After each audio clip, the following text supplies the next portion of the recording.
I found my wife's affair with my best friend, and now we're fighting over $250, $0 in inheritance. But the real betrayal was discovering she forged my signature to sell our family home behind my back. I never thought I'd find myself in a situation like this. But here I am, sitting in my living room, staring at the bank statements and the receipts I found by accident, trying to process everything. The moment I saw her name on the latest document, everything changed. That's when I knew something was wrong. It was a stupid, innocent-looking piece of paper, but it was enough to shatter my entire world. My wife had always been a bit of a bitch. She had that sharp tongue, that way of twisting words, making herself seem like the victim even when she was clearly in the wrong. But I loved her, or at least I thought I did, and I trusted her. We'd been married for 8 years, and I thought we had a stable life. I mean, I worked hard, brought home the paycheck, and she was supposed to handle the home and the kids. We had a nice house, a decent savings account, and plans for the future, or so I thought. But over the last few months, I started noticing little things. She'd be secretive about her phone, hiding texts when I walked into the room. She'd get defensive when I asked about her whereabouts, say she was just out with friends, but I caught her lying more than once. She'd come home late, smelling like perfume I didn't recognize. Small things, but enough to make me suspicious. I tried to brush it off, tell myself I was paranoid, but deep down I knew something was off. Then came the night I found the receipts. I was looking for something else in her purse, something I shouldn't have done, I admit, and I found a hotel key card. Not just any hotel, but one a few towns over. My stomach sank. I didn't want to jump to conclusions, so I looked for more clues. That's when I saw the texts. She had been messaging someone, a guy named Jake, and it wasn't just friendly chatter. It was flirty, suggestive. They were planning meetups, talking about sex, saying how much they missed each other. The worst part was the timing. It all coincided with her claiming she was working late or out with her friends. I confronted her that night. I showed her the evidence. She looked stunned for a second, then her face twisted into that familiar sneer. "You're crazy," she spat. "You're just paranoid. You're imagining things. Jake's just a client, a friend. You're always accusing me of shit I didn't do." I wanted to believe her, I really did. But her lies kept piling up, and her face, it was like looking at a stranger. She was so dismissive, so dismissively angry that I felt like I was talking to someone who didn't even care about me. I asked her outright if she was sleeping with Jake. Her eyes flashed with irritation and she snapped, "It's none of your business. You're just insecure. Grow up." That night I lay awake, feeling numb and betrayed. I thought about all the times she said she loved me, how she'd always say I was her rock, her everything. But she was hiding this from me. She was lying about the simplest things, and now I had proof that she'd been cheating on me with my supposed best friend. The guy I trusted enough to be friends with, the one I introduced to her, the one I had confided in about my worries. And now I realized she'd been lying to my face for months. I felt like I'd been punched in the gut. The worst part, I found out she was also involved in something else, something even more shocking. I started digging through our financial records, and that's when I saw the biggest betrayal of all. She had forged my signature on documents to sell our family home behind my back. I didn't know she'd been planning to do that. The house was supposed to be our future, our inheritance, the one thing I thought I could count on. And she'd just taken it away from me, all because she wanted some affair with Jake and to cash in on the house. That's when I realized this wasn't just about cheating. It was about betrayal on every level, emotional, financial, personal. She'd lied to my face, played me for a fool, and now I was left with a mess I didn't know how to clean up. I felt numb, angry, and utterly betrayed. I knew I had to do something, but I wasn't sure what yet. All I knew was that my life had been turned upside down, and I was left to pick up the pieces of a marriage I thought was solid. After I uncovered the forged signatures and realized she'd sold the house behind my back, I started feeling this cold rage bubble up inside me. It was like seeing the pieces of my life being quietly stolen away while I was completely blind to it. I couldn't believe my wife of 8 years would do something so calculated, so ruthless. I mean, I knew she was bitchy and manipulative, but this, selling our home, our inheritance without telling me, That was a whole new level of betrayal. I spent a few days just walking around in a haze, trying to process everything. I didn't sleep much, kept replaying those moments when she lied about the house, about Jake, about everything. It was like I'd been living in a bubble, and suddenly it burst, leaving me with shards of pain and anger. I didn't even want to confront her yet. I just needed time to think, to figure out what I was going to do. One evening, I decided I couldn't stay silent anymore. I had to confront her head-on. I arranged to meet her at a local coffee shop, thinking I'd get some honest answers. When she arrived, her usual bitchy smirk was there, like she knew she was in control. She ordered her usual black coffee, no sugar, like she was trying to act like everything was normal. But I wasn't having it. I looked her straight in the eyes and said, "I know what you did. I know you sold the house behind my back, forged my signature, and lied to me for months. How could you do that? That's our family home. That's our inheritance." She scoffed, crossing her arms. "You're overreacting. I told you I was handling the paperwork. You're so paranoid. Why would I do something like that? You're just jealous because I've been busy with work and friends." I felt my blood boil. "Don't lie to me. I found the receipts. The signatures don't match mine. You forged my name and the house. You sold it without telling me. Are you serious?" She rolled her eyes. "Look, I was just trying to get things sorted out. You're always so controlling, so insecure. I thought I was doing what was best for us. You're making a big deal out of nothing." I clenched my fists. "Nothing, nothing. You've been cheating on me with Jake. You've been lying about everything, and now you've taken our home. How do you expect me to just accept that?" Her face contorted with anger. "You don't get to accuse me like that. I'm sick of your accusations. I've done nothing wrong. Maybe you're the one who's been cheating on me with your stupid friends and your work.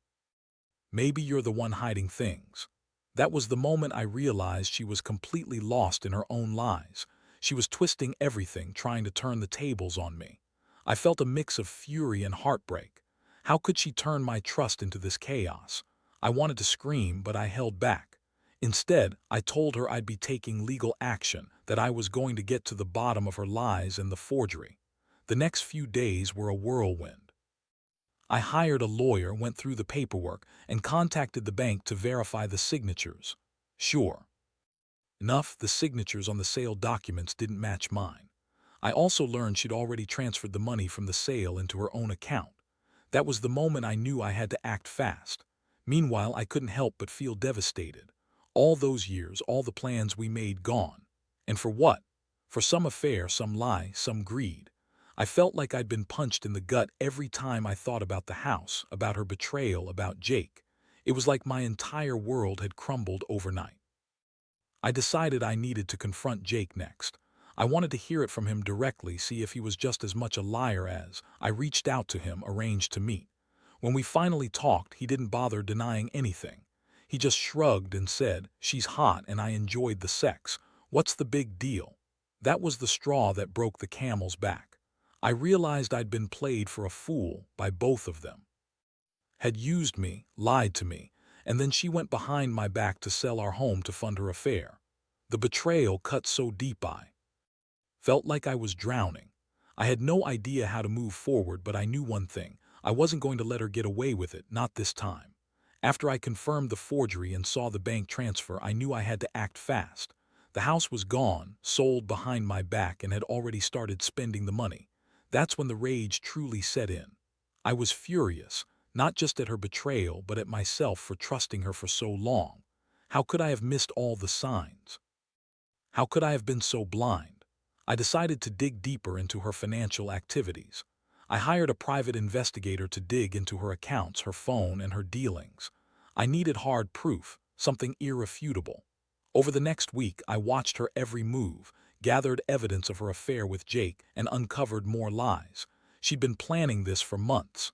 The sale of the house wasn't just about money. It was about completely destroying the foundation of our marriage. Meanwhile, was still pretending everything was normal. She'd come home late, makeup smudged, perfume lingering, but she acted like she didn't have a care in the world. She'd look me in the eye and lie through her teeth. "It's just work," she'd say, or "Jake's just a client." I'd hear her laugh on the phone, whispering sweet nothings, and I'd see her sneaking around. The more I saw, the more I realized she'd been manipulating me from the start. One night I caught her in a lie that changed everything. I had gone through her phone, found a series of texts where she was planning to meet Jake again. I confronted her in our bedroom. Her eyes widened and she tried to spin some bullshit about needing a break. Just sex, nothing serious. But I wasn't buying it. I told her I knew about the affair, about the sale, about everything. Her reaction was classic defensive, bitchy, dismissive. She yelled, "You're crazy. You're always accusing me of stuff I didn't do. Maybe you're the one messing around with your stupid friends." That was when I saw the true face of her manipulative ways. She was a master at gaslighting, twisting the facts, making me doubt my own perceptions. At that moment, I realized I couldn't trust her anymore. I had to take control. I told her I was going to see a lawyer, that I'd be fighting to get my name back on the house, and that I'd be reporting her for forgery. She scoffed and said I was overreacting, that I was being paranoid, but I knew the truth now. She'd been lying to me for months and I had the proof. The emotional toll was brutal. I felt betrayed, humiliated, and angry. I'd always been the stable one, the provider, the one who kept everything together. Now I felt like I was falling apart. Every time I looked at my bank statements or the empty space where our house used to be, I felt the sting of betrayal. It was like losing a part of myself. In the midst of all this chaos, I started to think about what I really wanted. Was I going to fight for the marriage, or was it over? Could I forgive her after everything? The truth was, I didn't know if I could ever trust her again. The damage was done. I knew I had to make some tough decisions. One thing I was clear on, I was going to let her get away with this. I was planning to confront her one last time, lay out all the evidence, and demand she face the consequences. I also wanted to make sure she couldn't do this to anyone else. That meant going to the authorities if necessary, especially since she'd forged my signature and stolen our property. I wasn't just angry, I was determined to fight back. As I sat there, staring at the evidence spread out in front of me, I felt a strange mix of numbness and resolve. My life had been turned upside down, but I knew I wasn't going to let her win, not without a fight. This wasn't just about money or the house. It was about respect, trust, and the betrayal of everything I believed in. I was done being the victim. From now on, I was taking control. The next step was clear. I had to get legal help fast. I couldn't just sit around and let walk all over me, especially after discovering she'd forged my signature, sold our family home, and spent the inheritance like it was nothing. I found a lawyer who specialized in family law and fraud cases. We met the next day and I laid out everything: her affair, the forged signatures, the sale of the house, the transfer of funds. The lawyer listened carefully, took notes, and promised to help me fight to get my name back on the property and hold her accountable. While all this was happening, kept playing the part of the innocent wife. She'd pretend to be oblivious, act like I was overreacting, and throw around her typical manipulative bullshit. She'd say, "You're blowing things out of proportion, Mike. I was just trying to handle everything, you know how busy I am." Or, "You're just jealous because I still look good and I have a life outside of you." Her words felt like a slap, especially knowing what I had uncovered. I saw through the act now. She was trying to gaslight me, make me doubt myself, but I refused to let her. Meanwhile, I got a private investigator to dig into her financials further. Turns out, she'd also opened new credit cards in my name, maxed them out, and was trying to cover her tracks. The more I found out, the more I realized she'd been planning to leave me with nothing, all while sneaking around with Jake and lying about everything. It was like discovering a whole other person, a con artist who had been living a double life for months. One night I decided to confront her again, this time more directly. I found her on the couch, scrolling through her phone, acting casual. I slammed a folder of evidence on the coffee table and looked her in the eye. "I know everything. The affair, the house sale, the forged signatures, the credit cards. I've got proof and I'm not backing down. You're not going to get away with this." She sneered at me, her voice dripping with contempt. "You're crazy, Mike. You're just jealous because I don't want to be with a loser like you. I can do whatever I want. You're too stupid to see that I was just trying to fix our life, and you're too insecure to handle it." That was the moment I realized she had no remorse, no shame. She was completely lost in her own lies, convinced she was the victim. I felt a surge of anger and frustration. I told her I'd be taking her to court, filing for divorce and seeking full custody of the kids if she even cared about them. I wanted her to understand that her actions had consequences, and I wasn't going to let her destroy everything we built. The next few weeks were a whirlwind. I worked tirelessly with my lawyer, gathering more evidence, preparing for court. I also started the process of reclaiming the house. If I could prove her fraud, I could get the sale invalidated and regain ownership. It was a long shot, but I had to try. Meanwhile, kept up her act, trying to manipulate the situation, but I refused to be played anymore. Emotionally, I was drained. I felt betrayed, angry, and humiliated. I'd always prided myself on being the stable one, the protector of my family, and now I was fighting for my life, for what was rightfully mine. Every day felt like a battle, but I kept reminding myself. I was fighting for justice, for truth, for my future. One night I sat alone in the dark, thinking about everything. About how I'd lied, cheated, forged, and stolen from me. About how I'd trusted her all these years. I realized that I couldn't fix what was broken, but I could make sure she paid for her actions. I made a promise to myself that I wouldn't let her walk away unscathed. She'd have to face the consequences of her betrayal, and I'd make damn sure of it. This wasn't just about money or the house anymore. It was about respect, about reclaiming my life from someone I thought was my wife, but turned out to be my biggest enemy. The court date finally arrived after weeks of back and forth, legal battles, and endless sleepless nights. I was nervous, but I knew I had the truth on my side. The evidence was irrefutable: forged signatures, bank transfers, hidden accounts, and the proof of her affair with Jake. I sat in that courtroom feeling like I was on trial, not just for the house, but for my very sense of stability and trust. Showed up, her face a mask of defiance, trying to look confident, but I could see the flicker of worry behind her eyes. She was used to manipulating situations, to twisting facts in her favor, but this time, the truth was too overwhelming. My lawyer laid out the case meticulously, presenting every piece of evidence: her forged signatures, the sale documents, the transferred money, the texts with Jake. It was devastating for her to be so thoroughly exposed. The judge listened carefully, asking questions, examining the documents. When it was all over, she announced her decision. The sale of the house was invalid because of the forgery, and I was entitled to reclaim ownership. The court also ordered to repay all the money she had taken from the sale, including interest, and to cease all contact with Jake. She was furious, shouting, trying to argue, but the judge cut her off. As I felt the weight lift off my shoulders, a strange mix of relief and emptiness settled in. I had fought hard and won, but the damage was done. I looked at her, face twisted in anger and frustration, and I realized I didn't want her in my life anymore. I'd given her enough chances, enough trust, and she'd thrown it all away with lies and betrayal. In the days that followed, I moved out of the house. I found a small apartment nearby where I could start rebuilding. I knew I'd need therapy to deal with the emotional scars, but I was determined to move forward. I contacted the bank to close her accounts, freeze any remaining assets, and protect myself from her financial schemes. I also started the process of divorce, knowing it was the only way to truly free myself from her chaos. I kept the evidence, of course. I wanted to make sure I had everything documented. I knew wouldn't go quietly. She was the kind of person who'd lash out or try to manipulate her way back into my life. But I was done.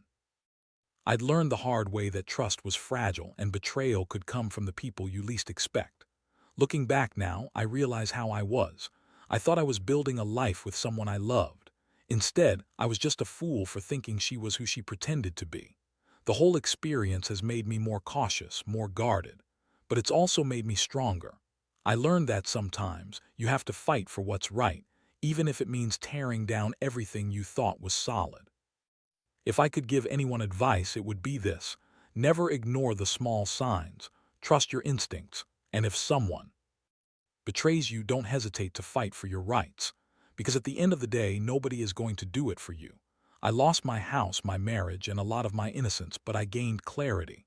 I know now what I deserve, and I won't settle for less again. After everything was finally settled, after the court's ruling, the sale being declared invalid and being ordered to pay back what she took, I thought I'd feel some sense of relief. But honestly, I just felt exhausted. The emotional toll was heavier than I expected.